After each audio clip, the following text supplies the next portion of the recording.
Welcome guys. আজকে 2 BHK এর basic একটা ইন্টেরিয়ার আমি দেখাবো, যেটাতে আপনি দেখতে পাচ্ছেন একটা টিভি ইউনিট রয়েছে প্লাস ক্রকারি ইউনিট।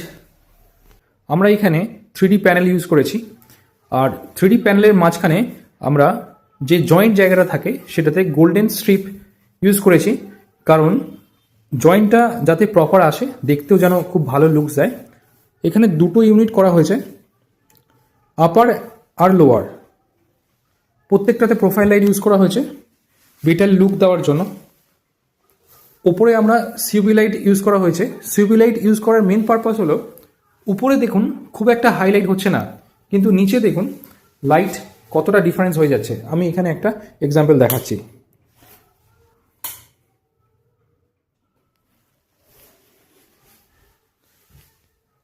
আর একটা বেসিক ফল সিলিং, কিন্তু খুবই প্রিমিয়াম লাগছে।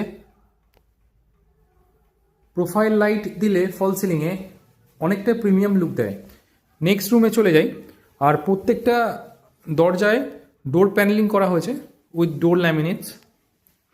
এই রুমটাতেও দেখবেন বেসিক একটা ফল সিলিং করা হয়েছে।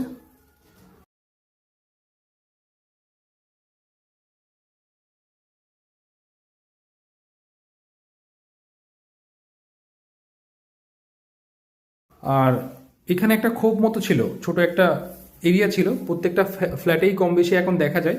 ওই জায়গাটা জাস্ট আমরা একটা ওয়ার্ডরোব মতো করে দিয়েছি। এরপরে চলে যাই নেক্সট রুমে।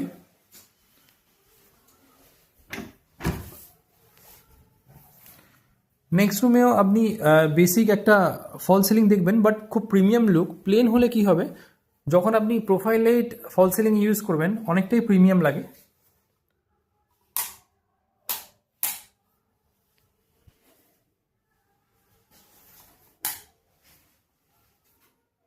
প্রত্যেকটা দরজাতে ডোর ল্যামিনেশন ইউজ করা হয়েছে, প্যানেলিং করা হয়েছে। এই বেডটা ওনার অলরেডি ছিল আগে। আর এই ওয়ার্ড্রপটা আমরা রেডি করেছি, এটা স্লাইডিং ওয়ার্ড্রপ। এই দরজাটা ফাউল করছিল,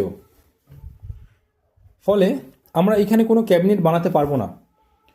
তাই আমরা চিন্তা করলাম যে এখানে যদি ড্রেসিং ইউনিটের একটা ব্যবস্থা করা যায়। এখানে আয়না দেওয়া হয়েছে, সাথে প্রোফাইল লাইট, সাফিসিয়েন্ট লাইট আছে। প্লাস হচ্ছে আপনার এখানে ড্রেসিং ইউনিটের জন্য যেটা দরকার পুশ পাল্লার সাথে এই ইউনিটটা করে দেওয়া হয়েছে।